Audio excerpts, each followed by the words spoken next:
the scorecards for this fight were absolutely disgraceful, particularly 118, 109, and 117, 110. 115, 112, maybe. I mean, if they'd given Joe Joyce this fight by a couple of rounds, a point maybe, I wouldn't have complained. But I also wouldn't have complained if they'd given this fight to Bryant Jennings by a couple rounds. In fact, if this fight had been in America, I strongly suspect Bryant Jennings would have got the nod. But as it was in the UK, it was on a Frank Warren show. Joe Joyce is now a Frank Warren fighter, and there was hometown cooking going on there with the judges as far as I'm concerned. Absolutely disgraceful to be scoring it this wide in favor of Joe Joyce. Disgusting stuff. I mean, John Rawlin, the BT Sport commentator, had an absolute howler. How on earth that guy felt as though Joe Joyce was winning virtually every single round is beyond me. I mean, he was literally willfully ignoring most of Bryant Jennings' good, solid, quality shots landed. It was unbelievable. I mean, I was venting my frustration in my Facebook boxing group, and most people were agreeing with me that John Rawlin, I mean, is this guy senile? No disrespect, but I don't know what fight he was watching. And in fact, you could sense that Barry Jones at times was kind of perplexed as to what exactly John Rawlin was watching. I know Barry Jones' scorecard was not too different from the judges' scorecards, but you could hear moments where John Rawlin was like, oh, Jennings ain't won this round. And Barry Jones was like, well, I don't know, he has landed some nice shots. Oh, no, he hasn't landed enough of them. There were literally several rounds in this fight where Joe Joyce didn't land a clean punch the whole round, where he wasn't even overly active in some of the rounds, and Bryant Jennings landed real good quality shots that were flush, that all the crowd saw, that the people on television, you know, the audience watching the television saw, I certainly saw, and the judges must have seen. But somehow, the judges apparently didn't score those shots, and John Rawlin didn't see them. So, who knows what was going on there, but I feel like Joe Joyce was very fortunate to get the decision. As I say, Joe Joyce winning by a round or two, I can accept. But I certainly would not have complained if Bryant Jennings had got the decision. Now let's talk about what Joyce actually did in there and what he didn't do. Now we all know Joe Joyce is a very slow heavyweight. Okay, there's no point banging on about that again in this video because we all already know that. That's well established. Very slow hands, very awkward movement. However, in this fight, you've got many people questioning Joe Joyce's punching power because he threw a lot of punches at Bryant Jennings and there seemed to be very little on most of the shots. And he's certainly one of those guys who looks as though he's just pushing out arm punches a lot of the time. However, looks can be deceiving. And if you listen to Bryant Jennings talking in several post-fight interviews, he said Joe Joyce actually hits very hard. The problem for Joyce was he wasn't hitting Bryant Jennings clean. Jennings was blocking the shots. The shots were so slow, you know, he was able to get his arms up, his gloves up, and deflect and block the shots, take the sting off him. So that does have to be said. I think some people might be maybe jumping the gun a little bit when it comes to writing off Joe Joyce's punching power. David Haye, who obviously had a hand in promoting Joyce earlier on in Joyce's career, he suggested that Adam Booth should get Joe Joyce to throw less punches but higher quality shots, you know, because then he can concentrate more on landing with big power rather than trying to, you know, have this high work rate, which is a very, very high work rate for somebody of his size. There's no question about it.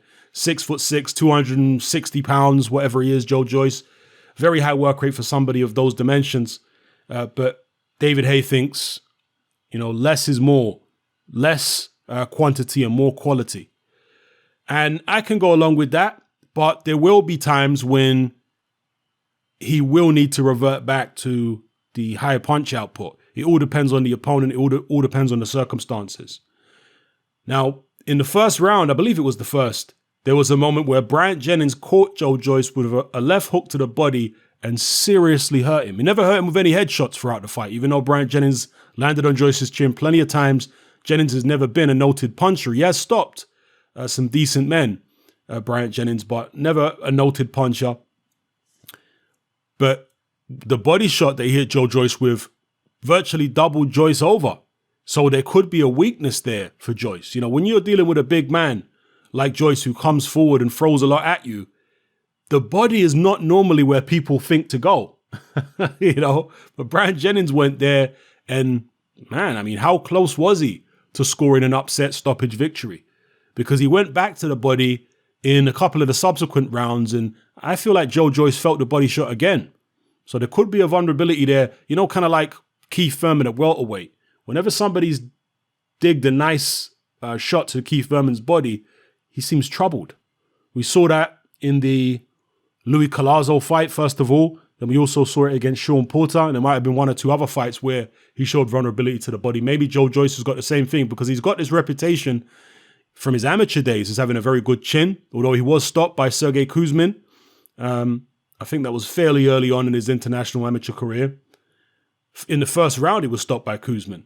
But he generally has this reputation as having a good chin, but perhaps his resistance to body punches is not quite so good. Anyway, he got over being hurt in the first round with a body shot after a couple rounds. He started building up a head of steam, putting the work rate in, but very few clean punches were landed. He did land with some nice jabs here and there. I will say that, Joe Joyce. He landed with a few nice jabs. Bryant Jennings said that Joyce, I think, hurt him once in the fight with a headshot. But again, going back to what I said earlier, Jennings said that he wasn't landing clean, and that's the reason that he wasn't hurting him. It just wasn't landing clean. Joyce, I still believe, it has deceptive power. Kind of like George Foreman, because George Foreman, a lot of the time, he would throw shots that looked innocuous. But when they land, the other guy is all over the place or he's on the canvas. Yeah, and I'm not saying all George Foreman's shots like that. A lot of George Foreman's punches looked very obviously powerful because of the way he would wind them up, you know, from 6 feet away, bring uppercuts up from the canvas. No, bring uppercuts up from behind him and swing them up. But Foreman would also land shots that, again, look innocuous. I mean, the shot he landed against Michael Moro is probably a good example. That was old George Foreman, obviously not a prime Foreman.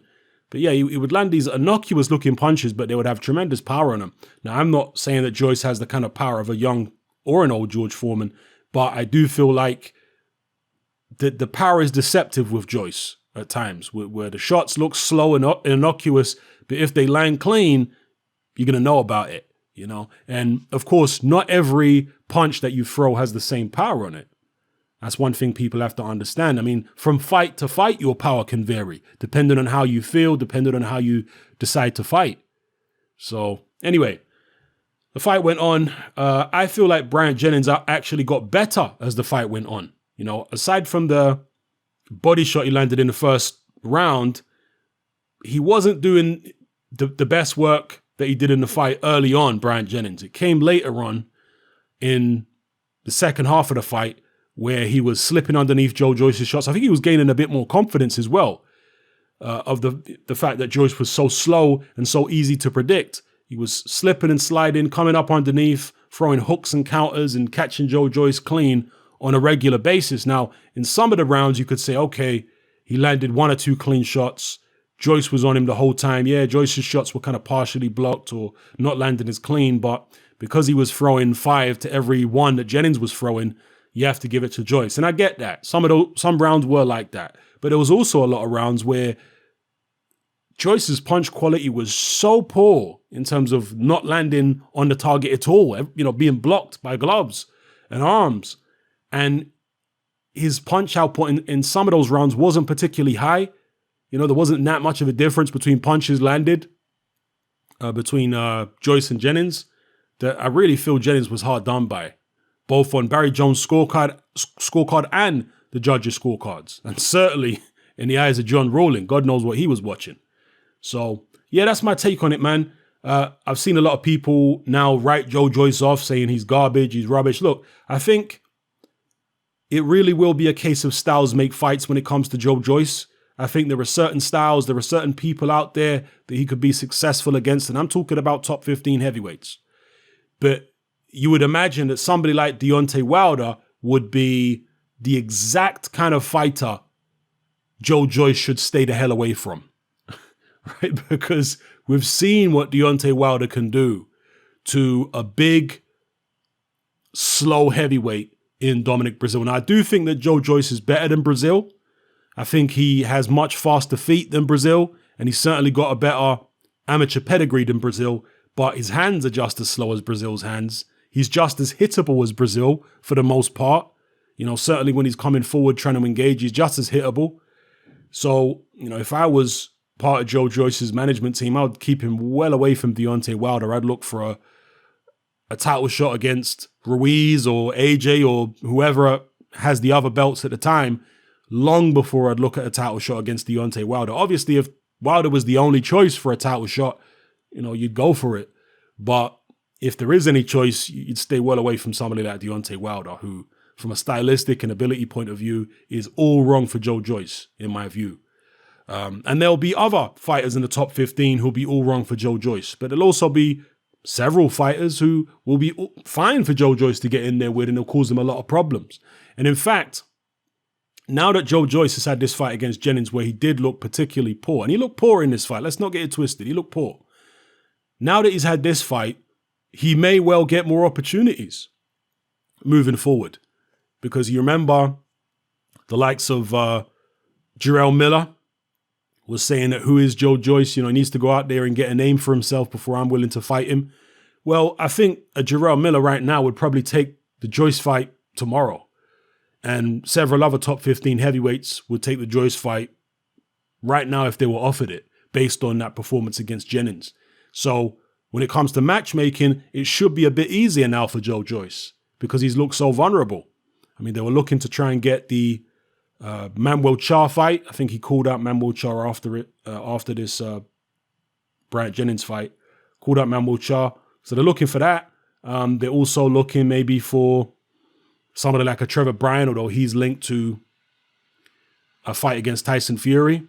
So we'll see. I mean, Frank Warren wanted to match Joe Joyce against Daniel Dubois instead of it being Nathan Gorman versus Daniel Dubois. So it was clear to me from then who Frank Warren had most faith in out of Dubois and Gorman, because he wasn't trying to put Gorman in with Joe Joyce prior to now. He was trying to put Gorman in with Dubois and also trying to put Joyce in with Dubois. So to me, it seems clear that Frank Warren believed that Dubois was the best heavyweight on his books at the moment outside of Tyson Fury. You know, and I've seen people go overboard actually when it comes to Daniel Dubois, and I'll address that in a separate video.